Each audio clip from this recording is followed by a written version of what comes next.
Welcome to Your Brand Isn't Real. My name is Holly Hefner. I'm a content strategist at JWT, Atlanta. And we're going to talk about how brands have this great opportunity to produce content and be content creators. But the problem is this content authentic? Is it too brandy? And how can brands navigate these waters of the internet? So we have three panelists today. Laura Relyea of Scoutmob, Sarah Jones of the Home Depot, and Chris Glazier of Cookerly Public Relations. And I'm going to let these guys introduce themselves and tell you a little bit about what they do. Hi, I'm Laura. I'm the managing editor at Scoutmob. I joined the team in October in the footsteps of some really amazing other writers here in Atlanta. So what I do is I manage all of the content in all the different cities that we have a presence in. There are 13, and edit all the newsletters and stuff. If you get an email from us, that's actually from me. And then also our social media presence and all that fun stuff. So. I'm Sarah Jones. I'm the manager of trend and design at the Home Depot, and what that means is I work with a team of interior designers. They work together with our merchants to develop product. I work with them to make sure that our design message is heard. So I run a Tumblr blog called Design Meets Style, and then I also work with them on different PR and marketing initiatives across the company. And I'm Chris Glazier. I'm an account supervisor at Cookerly Public Relations. I've been there since 2010 and worked on public relations and social media campaigns for a host of different clients, from nonprofits to government groups to real estate developers to banks. Some of the clients that I've worked on or provided feedback to could include the Clean Air Campaign, Ready Georgia, SunTrust, Carter, and there's a variety of them, but yeah. All right. So the first question is for Laura. What do you look for in authentic content as an editor? I guess just unbridled enthusiasm and earnest, sincerity and interest in everything that we do. When my freelancers pitch an idea for an article or whatever, it's just, I can tell when they're really excited or if they're just hey, I Googled and it's National Hot Dog Day. Here's the difference. That really happened. I got that. Anyway. Well, what are the traits of a good piece of authentic content? I guess the most recent example of a really authentic piece of content that we published was there's this band called Dip. They invented a new genre of music called dipping music, and I had a freelancer email me. She's like, "Listen, there's this band. They're called Dip, and I want to do an article where I just go around the city to different restaurants and have him talk about all of his favorite dips." Which sounds really silly, and I was like, this is awesome, clearly we must do this. And then that had it resonated with our audience. I could tell just the interaction on social media was great, but then also the click-through rate on the article was great. Our engagement with the article was higher than normal, and it was just because it was such a weird story. I mean, the guy calls himself Johnny Dip, so it was great. Sarah, you work for the Home Depot, so you have this giant multinational company behind you. Do you have the same, do you look for the same things when you're developing content, or what do you look for? I look for things that are going to be inspirational. So I'm a little rogue at the Home Depot. I'm not under social media and I'm not under marketing. I work with interior designers and merchandising. So I have a little bit of leeway to do things that maybe people that work under the Home Depot's social media account can't do. So what my purpose is to be inspirational. I want to inspire you to go paint your ceiling or to paint your trim, or maybe you need an organization solution for your kitchen. I want to show you this really super cool organizational solution for your kitchen. I'm not trying to drive traffic to the Home Depot website with every single article. What I'm trying to do is show that our designers are people that you can trust when you're ready to take on your project. So instead of looking at click-throughs, which is something that I do measure, it's more about engagement. So I'm always looking for content that's really going to engage with our audience. And it's very obvious when you post something that isn't exactly what it is that they're looking for. What happens when you post something that isn't what they're looking for? two things happen. So either the engagement rates go way down, or the engagement rates go up, but it's not for the reason that you want it to. One example is a organization post that I posted, and it was doing great, and then someone caught that in the last picture, because these were branded pictures, well, not branded, but they were our vendor pictures. The last picture had like 7 rolling pins in a drawer. And so someone said, who has 7 rolling pins? And it just kind of spiraled that way. So that made me take a step back and say, okay, maybe I need to take a little bit closer look at some of these things. That's, that's kind of the wrong thing I want. Chris, as a PR professional, you work with a lot of different clients. Are there any risks associated with this authentic content? Yeah, and please excuse me, I'm kind of recovering from a cold, so hopefully I won't be coughing too much. I have a little bit of trouble with the word authentic when we're talking about brands, because I think that sometimes it's very appropriate, like say for Scoutmob. I think for smaller startup organizations who maybe have, you know, the owners are literally tweeting the people who founded the company and they really believe, and this is authentic content, this is what I'm talking about.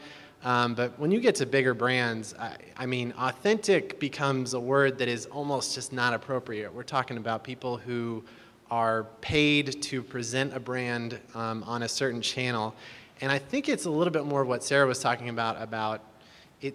What you're trying to do is not necessarily be authentic. You're trying to match the values of your brand to the channel that you're reaching out to. And it can get dicey. I mean, it certainly can. Some channels it's a tough fit depending on the brand that you're talking about, the platform that you're talking about. And so I think that I prefer the word consistent rather than just authentic. I think that what you're talking about needs to be consistent with your brand's message, with your brand's values. But authentic can get a little bit tricky. I've been in some really boring meetings with bankers and real estate developers, and if they were posting authentic content, for them would be fairly boring. So I like saying it could be consistent and on brand would be a little bit better. Can I add on to that? Yeah. Yes. So when it comes to big companies, I think that you're, thinking about authentic, thinking about community, it might not be the big brand voice that is telling that authentic message. Maybe the big brand voice is there for customer service, or maybe the big brand voice is there strictly for marketing. It might be someone in the local community. I think about a lot of our Home Depot stores and their managers, or they have some really passionate associates that will tweet things that are local to that community. So they're being very authentic, engaging their community, talking about community events or plants that grow in that region or whatever it is that's local. So it might not be best for your big company to tell that authentic story. You might need to find someone that's a champion for a specific part of that business, which is that's what I value about my job, being able to tell the interior design message. I don't tell the whole message of the Home Depot. I focus on interior design. Okay. I think that that's something really unique about Scoutmob, and one of the things that I love working there too, to build off what she said, like, we don't have like a dedicated social media coordinator anymore. Like, if you tweet at us to, about anything, I'm the one that answers. And if you tweet at shop, it's our copywriter who writes every single product description on the site and knows what she's talking about, who will interact with you. I'm the one, doing the Instagram, where it's the people who are on the ground and invested and passionate about what we're doing, who are the ones that are engaging with our audience, and we can see firsthand, like, through our interactions with you, what's resonating and what's not. So it's really good to just kind of have like passion at the foot of it, I believe. I don't know. So who defines authenticity, or for Chris, who defines consistency? Who sets that tone? I guess ultimately it's your customers or your target audience who's going to define what's authentic or what gets received well. I think that in the description for this seminar, one of the things I liked was that people on social media now, and particularly the younger generation, have a BS meter that's just like right on, and so they're going to pick up on things that are not consistent, that are not on, and ultimately they're the ones who you are trying to deliver your message to well, and if you're not doing it well on social media, you're going to find out, you're going to hear about it, and so they're going to be the judges. You know, for instance, I mean, if you take any of the situations where, you know, I think a lot of times brands get into trouble when they think that they're trying to deliver something authentic and capitalize on a trend like a hashtag or something, and then it completely gets flipped the other way, and you'll see that happen.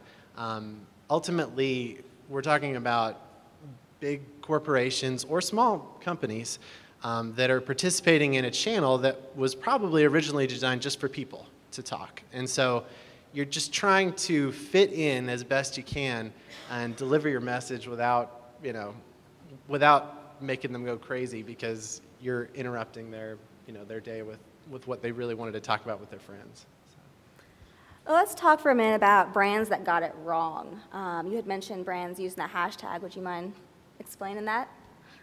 Yeah, well, so some of the your classic examples, some unfortunate examples would be, you know, Kenneth Cole earlier, I believe it was early 2014, used the hashtag Cairo when he was talking about, he tried to take something that was happening in the news and flip it to try and sell something. SpaghettiOs tweeting about the Pearl Harbor anniversary and trying to get people to take pictures of themselves with their SpaghettiOs when on the anniversary of Pearl Harbor. I mean, the NYPD and the, you know, my NYPD hashtag is your other classic one where they're trying to get people to take happy photos with the cops, and it's just like, oh gosh, this is going to go in the wrong way. I think that you get in trouble when you're not realistic about what's going on. You know, we don't care. SpaghettiOs should not be in the business of, you know, talking about Pearl Harbor, or if they are, there needs to be some sort of story from an employee who was personally affected by it. That's what when you're talking about inauthentic, I think that's where you're really hitting. You know, just because everybody is talking about a topic doesn't mean a brand has to talk about that on that day. If they don't have something legitimate to say about it or something that adds to the conversation. Are there any questions that a brand or a company can ask themselves to prevent situations like these? Sarah, do you want to take that one? I think if you're having a meeting about how you can take advantage of MLK Day or what we should post for September 11th, the answer is nothing. Probably nothing. Really, instead of, like Chris was saying, it's more about storytelling. You know, if you are a brand that truly has a story to tell that's around one of those events or one of those hashtags, then tell it. And that's authentic. That's what people will like and appreciate, and that's what they'll want to share. And that builds kind of goodwill for your brand. Not, you know, no one's going to remember unless you do it horribly, like Applebee's, you know, posting a picture on September 11th of their restaurant.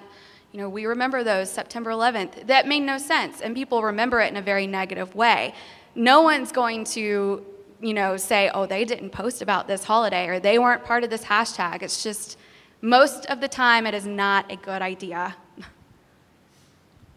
would say the same. It's just so important to keep, like, your mission and in focus in every medium that you interact with your audience. I mean, I just summed up, I don't know. I'm just reiterating, sorry. Well, how can you hone in on that focus and really find your brand story? Oh gosh.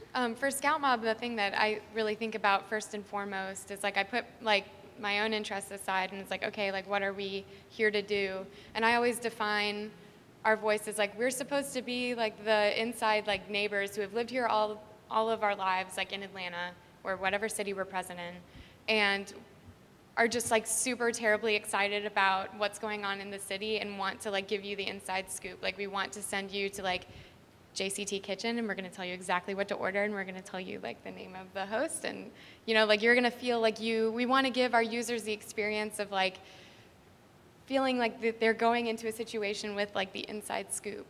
You know, you can go to the Ferris wheel and we'll have, like, a dinner waiting for you at Park Bar. Like, that's just, like, it's a really interesting, unique experience and a new way to interact with your city.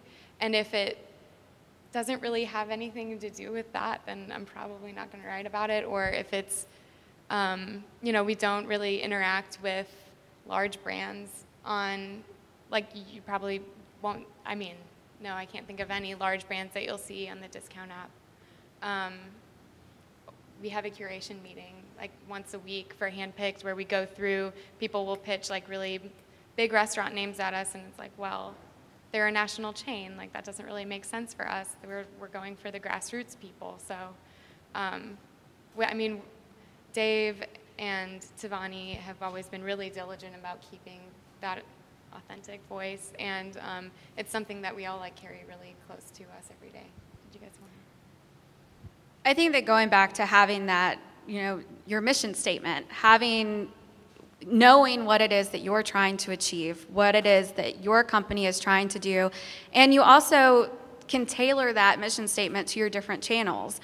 Maybe if I'm on Twitter, maybe what I'm doing is going to look different than what my Tumblr blog looks like, because Tumblr is very photo heavy.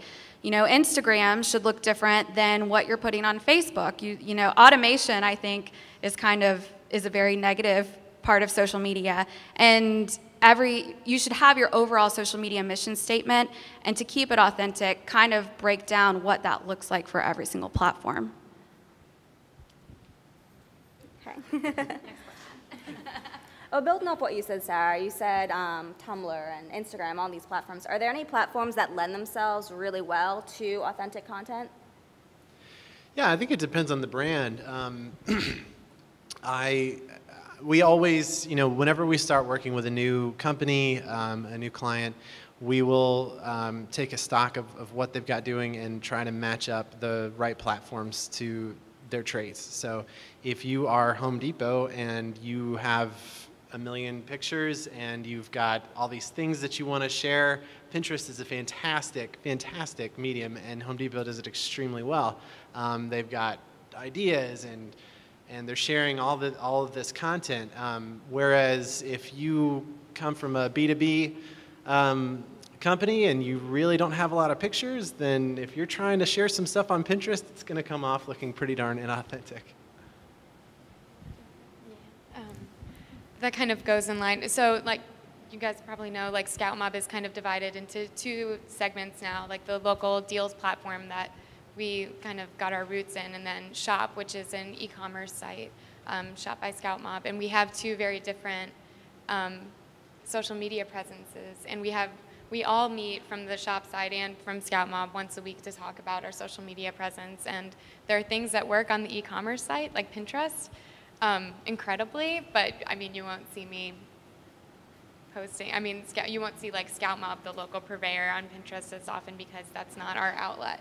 I interact mainly with our audience on Twitter and Instagram, so I guess it's just like building off of that, knowing where your audience is. Did you?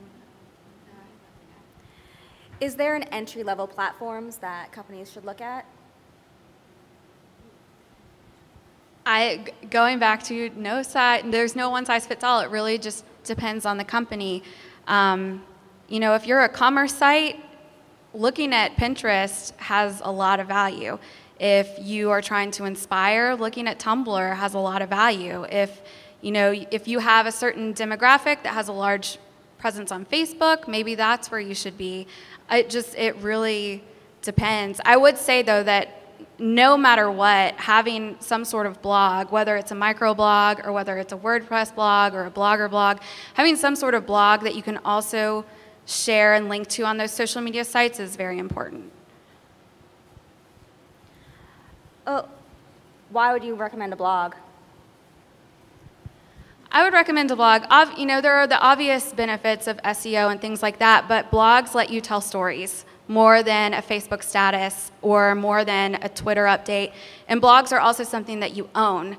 You know, your Facebook page, you could lose that organic reach, and if you don't have the budget, then a lot of people aren't going to see it. If you build a following on a blog and people keep coming back to that, that's, you know, it's a platform that you own. So that kind of digresses a little bit from what we're talking about, but it allows you to tell your story. Now, Laura, you mentioned earlier that you have a company Curation Meeting. Can you tell us a little bit more about who are the stakeholders in developing authentic content? So the Curation Meeting we have once a week, and it's a marketing consultant that we work with here in town, Bill Kalin, Dave Payne, the founder, and myself every week.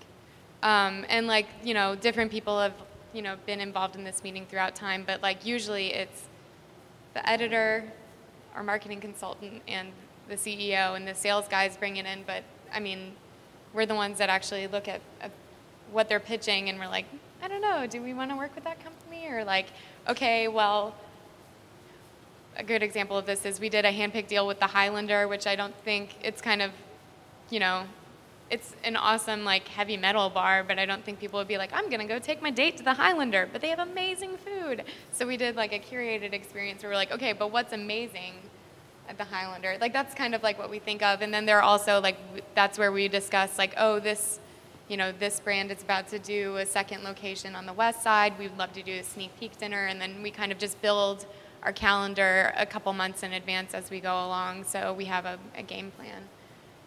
And we discuss like if something is on brand or off brand. Does that That's good. Sarah, who's involved in your content creation process at the Home Depot? There are a lot of factors that go into the content creation.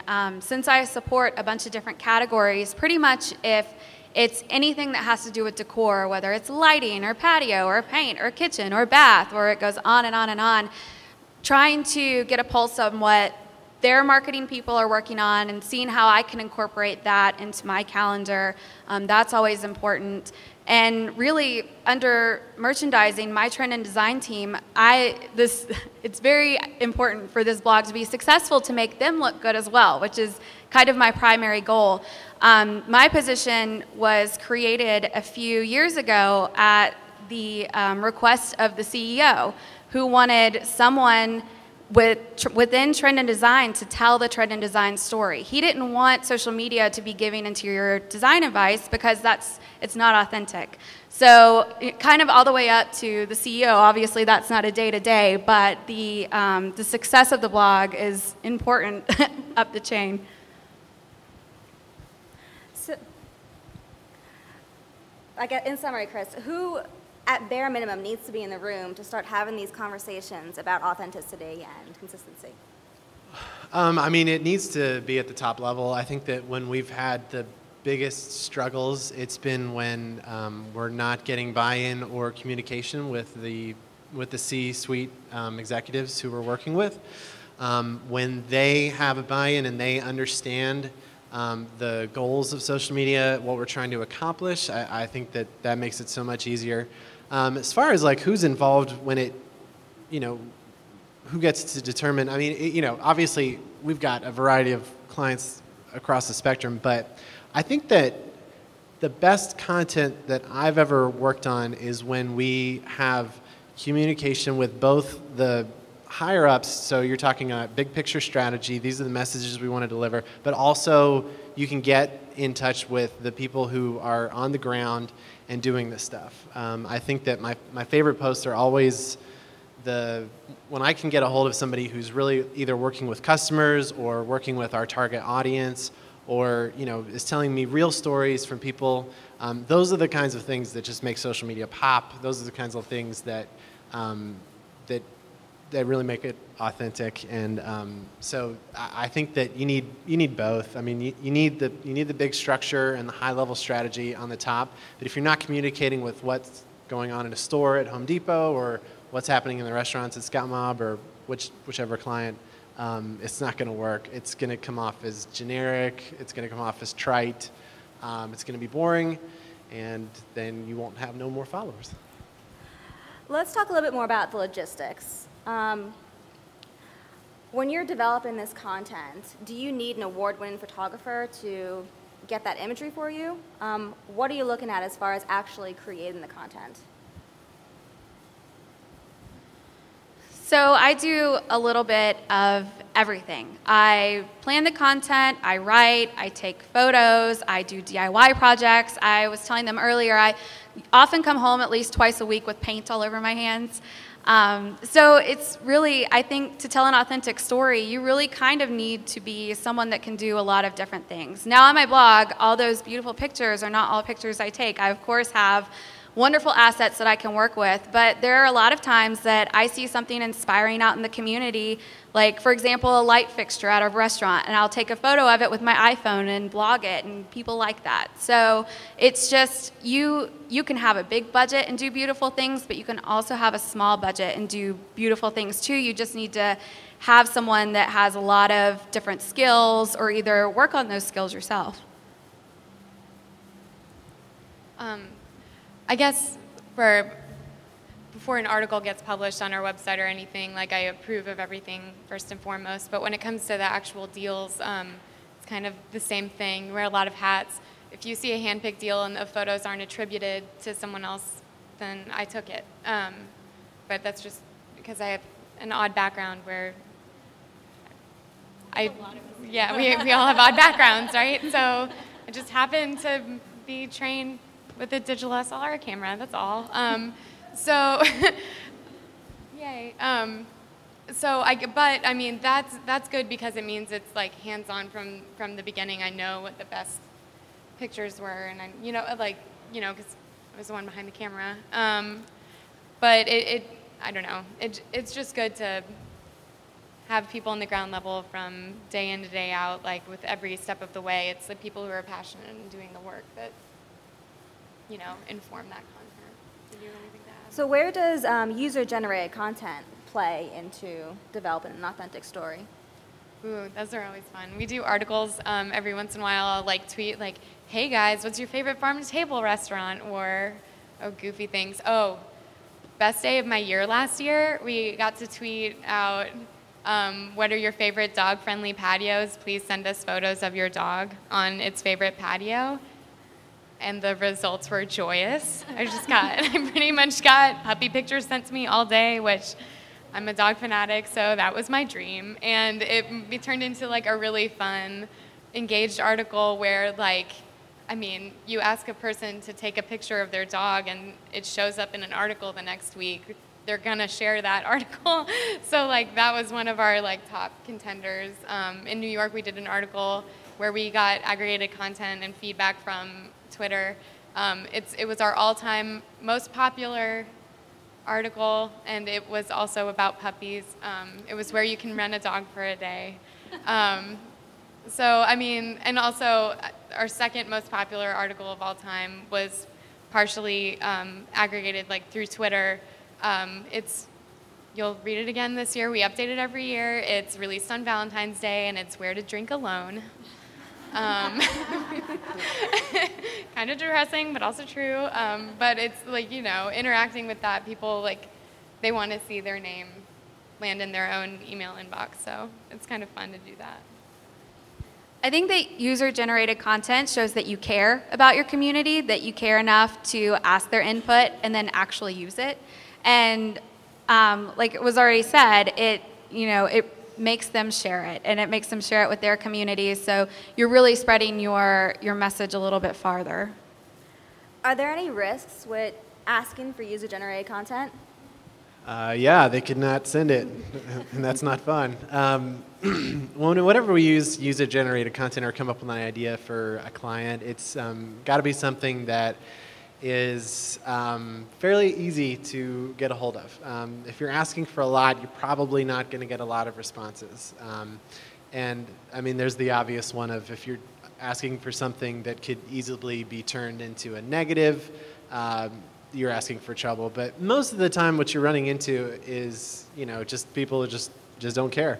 But if you can hit something that really speaks to people, you can get a lot of entries. I remember one time we had a photo contest for the Georgia Emergency Management Agency. We run the Ready Georgia campaign, which encourages people to get prepared before emergencies. And during one of the snowstorms in 2011, so not quite as traumatic as the one this year, we just randomly had a little contest where people could post their favorite winter pictures or their favorite pictures of the snow. And that was one of our most high-profile things we've ever done. It was just something that one of us was sitting on the couch because we couldn't go into work and thought this would be a good idea. And it was great. We've had other times where we've asked for, you know, that was easy because everyone's staring outside taking pictures, you know. If you're asking for something that's a little more advanced, that requires them to do a lot of work, it's probably not going to get a lot of participation. So would UGC be great for any brands, or are there certain areas that you're not going to get the response that you want?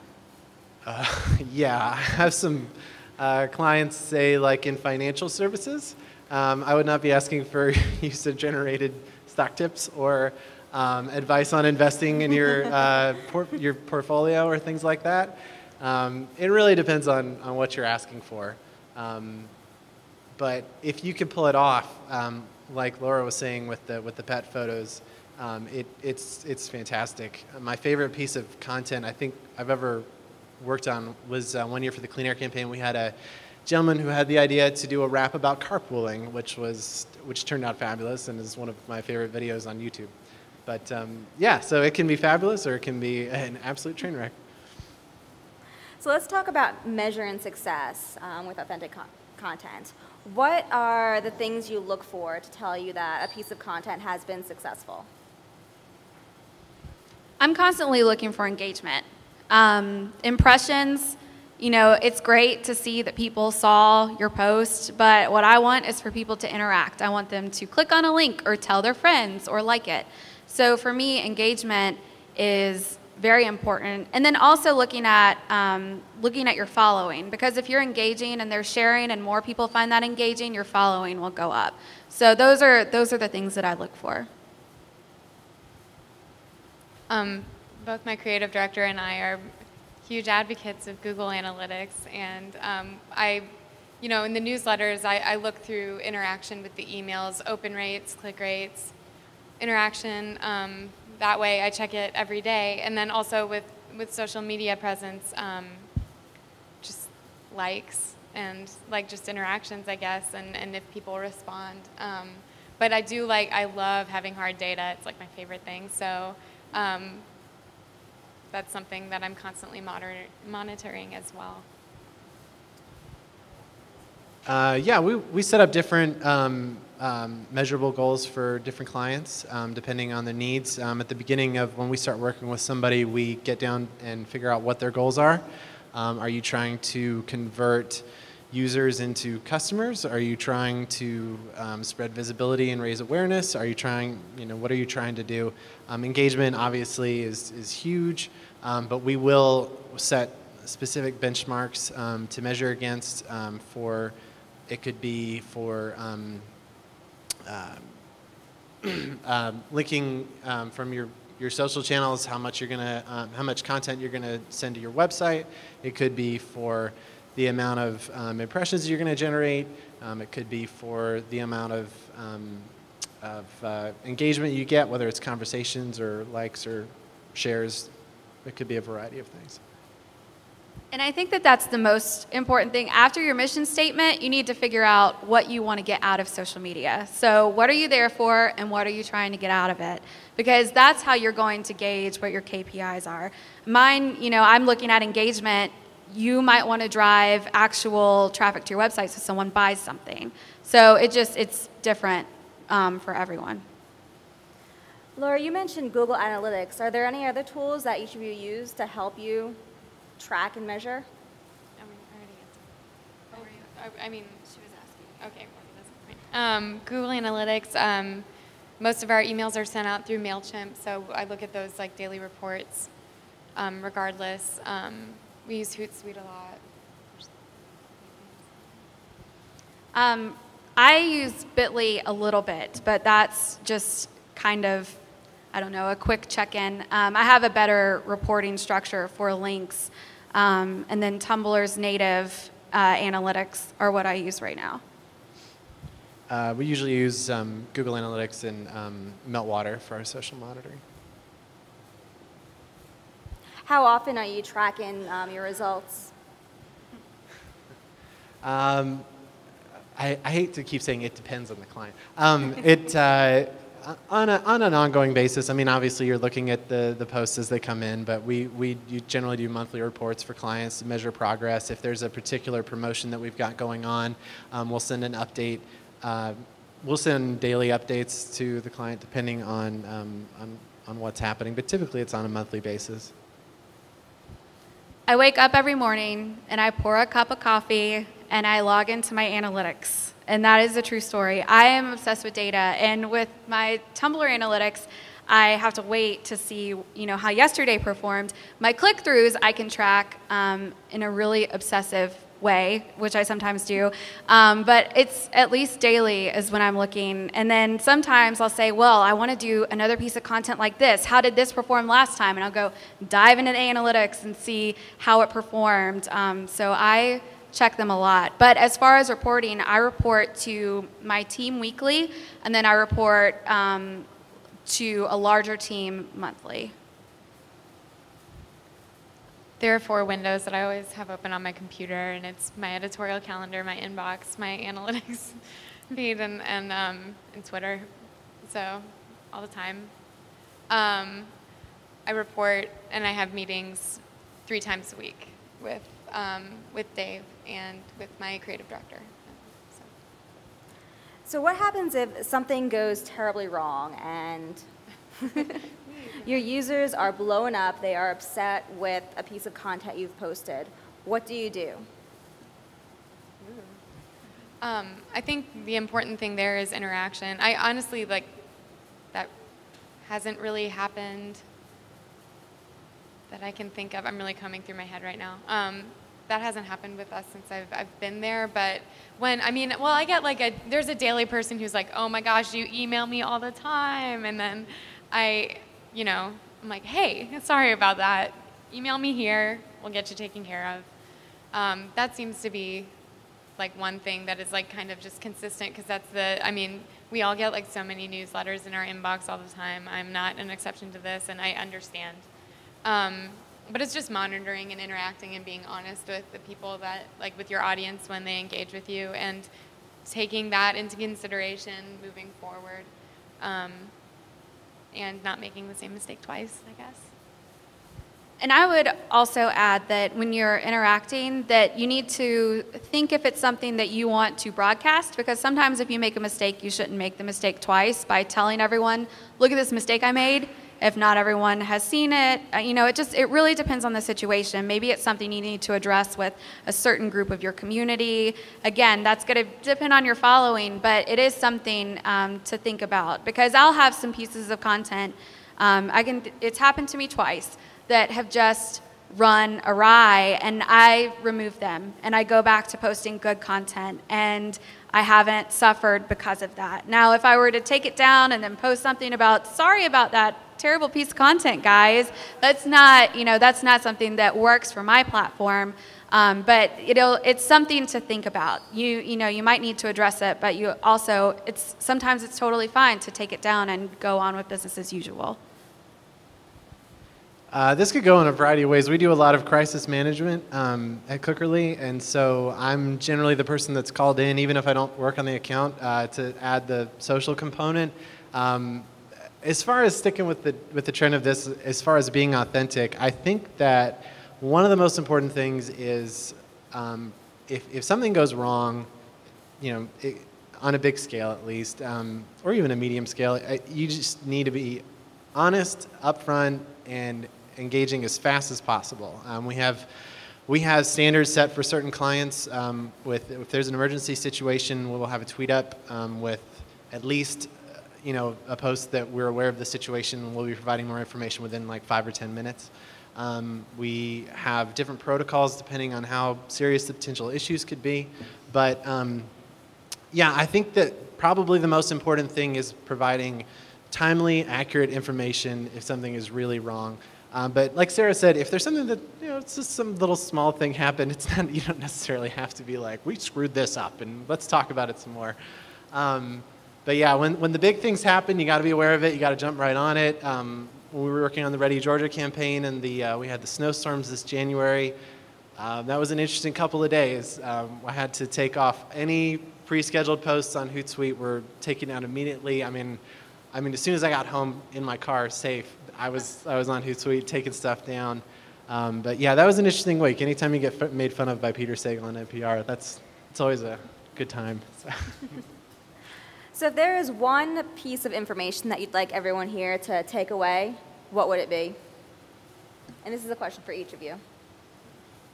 I think that the thing that I always try when I'm training folks at Cookerly on social, trying to keep them to remember is, you are not posting this to go on the Facebook page of your brand. You're posting this to go on people's timelines.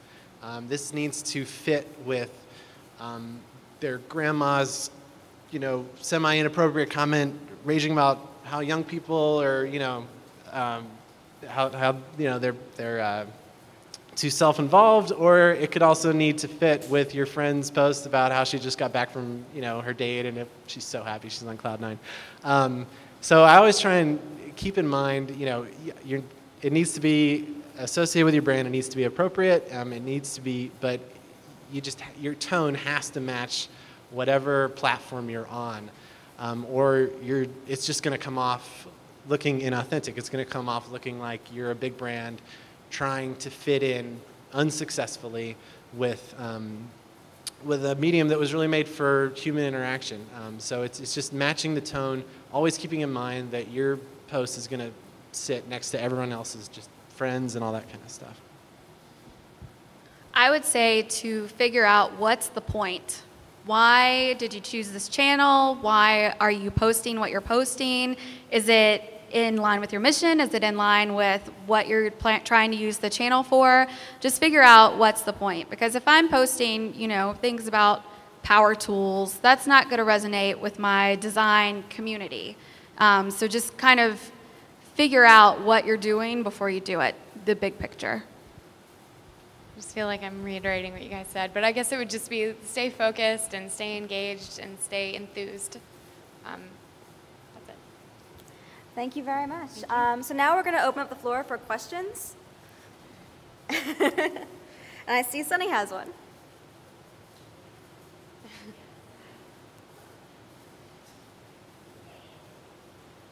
So you may have touched on this a little bit during the analytics portion, but I kind of want to dive into it a little bit more, and especially with Sarah and and Home Depot.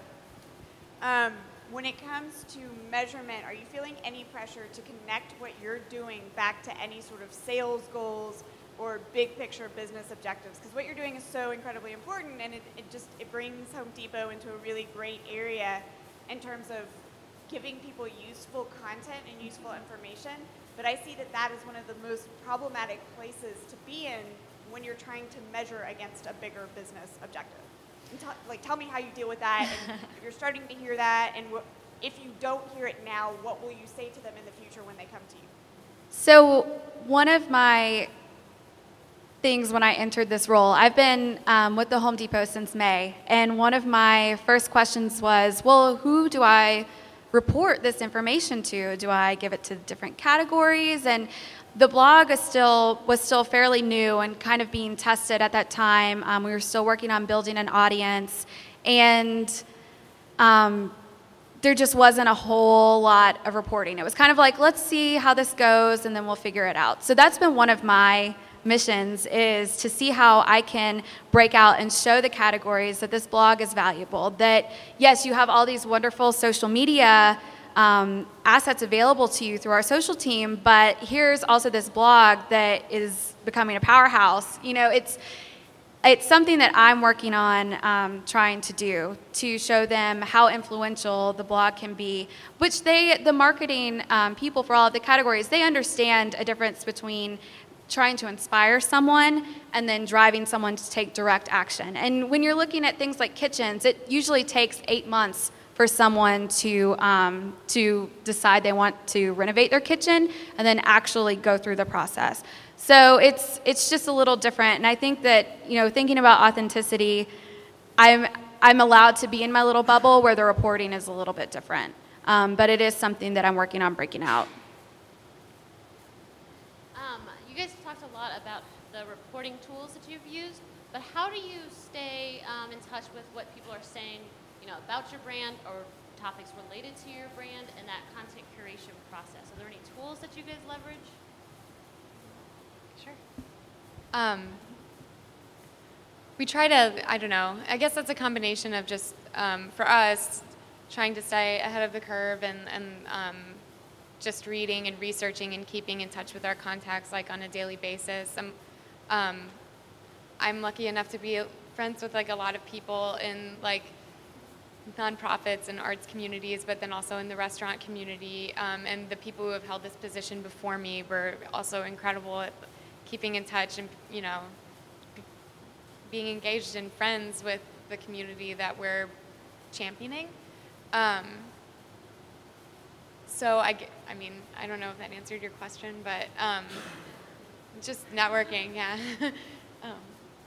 Looking at it from a big company, we have an entire social listening team. So we have a bunch of different people that are always looking at what's being said across all of the different channels, which, you know, if you don't have the assets of a big company, it's something you can do, you know, set a column in Hootsuite or TweetDeck just to keep an eye on what's going on, or search Facebook, or set up your Google alerts. It just, there are a bunch of different ways you can do it, even if you don't have all of the assets of a big company.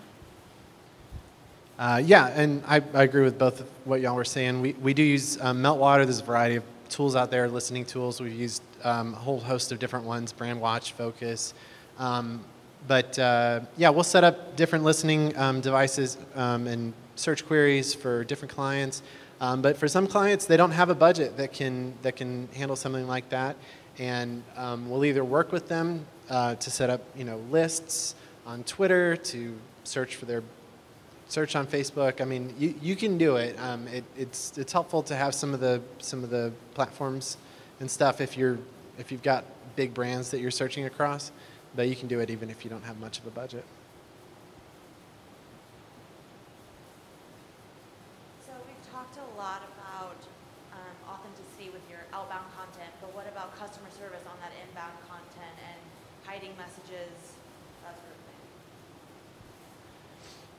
thing? Yeah, I think that I'm glad you asked about that. That's a really great area for authenticity. Is if you are providing customer service, we still have to convince some of our clients that they do provide customer service on social, who they don't even consider it. And it's one of the things we're telling them is this is a huge area of opportunity, not just to help people, but to provide. This is us doing our job, you know, and it's out in public. It's not on the phone.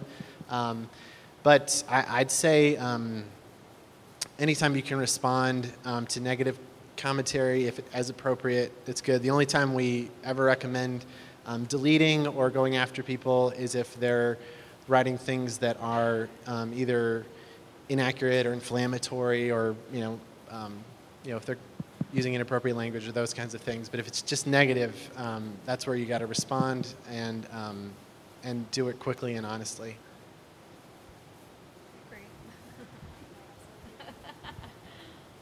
We have a question back here. Hi, I have a question. Can too much engagement be a bad thing? Could it backfire? And do you limit that engagement? I mean, you create something that's real, authentic, you create engagement, you build a brand, and then if something goes wrong with that product or service, then that level of engagement could actually serve to accelerate the demise of the brand.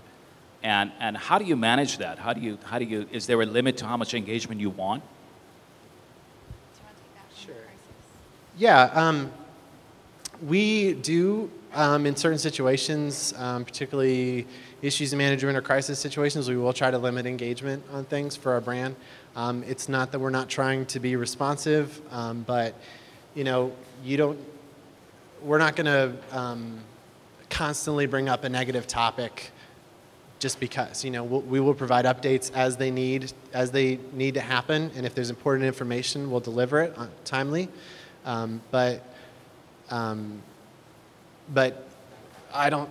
Yeah, I mean, the downsides of developing a fantastic brand and having lots of engagement on your social media channels, like, I think the benefits definitely outweigh the risks, and I would be happy to have that problem for any of my clients. Are there any other questions? Raise your hand. So one of my biggest pet peeves in the social media world is everybody feeling like they have to comment on National Knee-High Sock Day or Hot Cocoa Month. I think it's the go-to strategy. I've been doing this for 5 years, and every time that's the first thing that gets brought up to build a content calendar. Obviously, it's case by case. Coffee Day is good for Starbucks, etc. But is there anything you wish brands would stop doing altogether on social, aside from Applebee's 9/11, obviously? I think any of the hashtag glomming on, that's something that I don't like. But another thing that is very inauthentic to me is on Twitter, I might post about, oh goodness, I don't know, so, like a piece of electronic equipment I have not working right. Well, then someone that I have never interacted with before, ever on Twitter, has been searching for someone to talk about this electronic equipment, and they tweet at me, hey, go to this website. I hate that. I hate it so much. It's like, you know, you're walking through a mall and there's a kiosk and they walk up to you and you don't want to talk to them, but they're talking to you. That's what it's like on Twitter when people come out of the blue. It's nice to look at different topics. Like sometimes I'll go search on Twitter, I'll have up a column about DIY to see what people are talking about, or kitchens to see what people are talking about. But I use that information to learn from, to curate or create content. I don't go tell them to go look at my kitchen posts on my blog. Just, I noticed this morning. Did you guys know that Oreos released a pumpkin spice Oreo? The pumpkin spice thing is really getting to me. But no, I mean, I do, I guess like what he said kind of like in line with what I do on a day-to-day basis. I have now officially eliminated like national insert this food here day lists and articles like in Scoutmob because it gets onerous, and no one even knows that it's National Pumpkin Spice Oreo Day. No one knows. Anyway, I don't know. Are there any questions over here? All right, well, thank you guys so much. Please feel free to tweet all of us if you have any thoughts after today. And thank you for joining us.